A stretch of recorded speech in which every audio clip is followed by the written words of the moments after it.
নতুন বউ শাশুড়ির গল্প।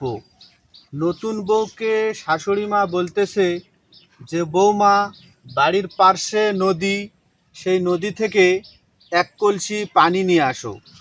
বৌমা কলসি কাঁধে করে নিয়ে নদীর পাড়ে গেল পানি নিয়ে আসার জন্য। পানি কলসি ভরাতেই একটি বেলে মাছ চুপচাপ দাঁড়িয়ে আছে। সেই মাছটি বৌমা ধরার জন্য খুব চেষ্টা চালালো। অবশেষে বেলে মাছটি ধরে ফেলল। মাছটি ধরে ফেলার সঙ্গে সঙ্গে বৌমা এইভাবে দেখতেই মাছটি হাট থেকে লাফ দিয়ে আবার নদীতে পড়ে গেল। বৌমা চিন্তিত হয়ে গেল। তখন বৌমা বলা শুরু করলো, কৃষক বা ধন্যু আর কৃষক বা ছান্নু, কৃষক বা ধন্যু আর কৃষক বা ছান্নু। এই অবস্থা বৌমা যখন করা শুরু করলো, শাশুড়ি মা এদিকে বাড়িতে চিন্তিত হয়ে গেল যে বৌমাকে নদীর ঘাটে পাঠালাম, এতক্ষণ তো দেরি হওয়ার কথা নয়। শাশুড়ি মা এক পাও দু পাও করে নদীর ঘাটে যায়া বৌমার এই অবস্থা দেখে শাশুড়ি মা বলা শুরু করলো, কিবা এবা ধরলু আর কিবা এবা ছাড়লু, কিবা এবা ধরলু আর কিবা এবা ছাড়লু। এখন এই অবস্থা এদের চলতে থাকে।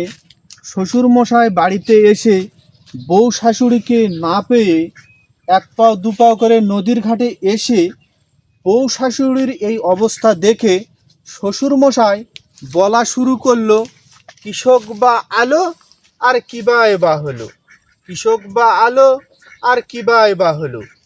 এদের অবস্থা গ্রামের একটি লোক দেখা পাওয়ার পর সকলকে বলল যে এখানে আসো, এদের যেন কি হয়েছে। সকলে গ্রামের মানুষ এসে এদের অবস্থা দেখে বলা শুরু করলো, এরা সবাই এটে আলো আর আসেই পাগল হলো, এরা সবাই এটে আলো আর আসে পাগল হলো। এদের যখন সকলে এই অবস্থা, ছেলে তখন বাড়িতে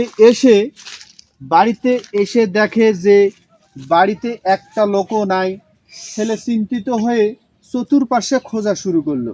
এমনও অবস্থায় নদীর পাড়ে এসে এদের অবস্থা দেখে ছেলে চিন্তিত হয়ে ডাক্তারের শরণাপন্ন হলো।